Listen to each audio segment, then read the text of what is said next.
Hello friends and welcome to my channel Codecraft Shop. My name is Alex Kushwaha and in this course you will learn how to disable web console in OpenShift 4 and in the end we will have a demo. In the demo I will demonstrate each and every step.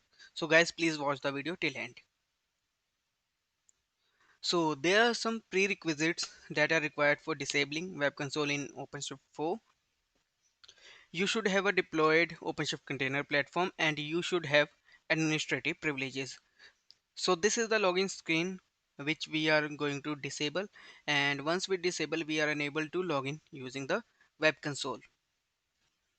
Disabling the web console in OpenShift 4.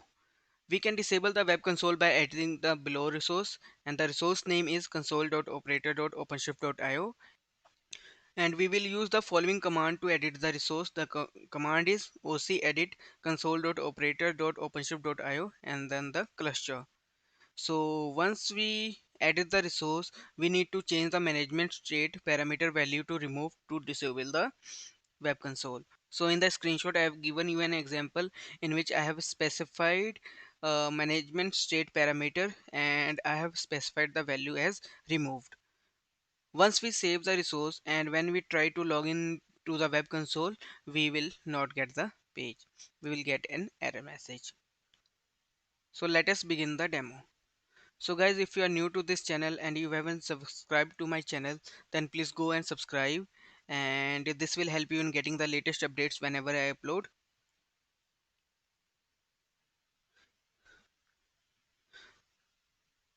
So guys, if you are looking at my screen, I am getting the web console, but once we disable the web console we will get an error message over there.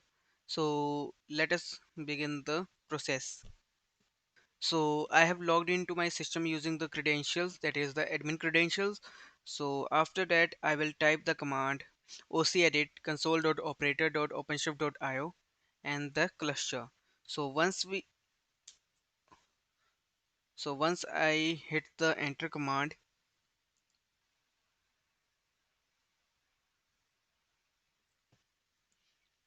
so guys, if you are looking at my screen, the resource has been opened and I'm going to change the parameter value. So initially the parameter value is managed, so I'm changing it to removed.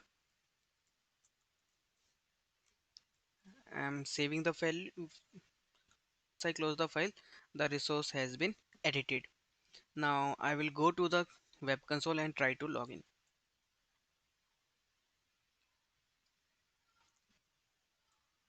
So I'm hitting the URL, and now if you can see on my screen, I'm getting error message that application is not available.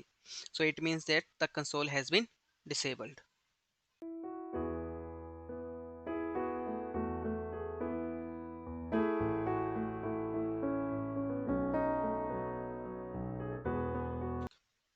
So guys, this is all about the demo. You can also follow me on Facebook, Instagram and Twitter at the handle Codecraft Shop. Thank you.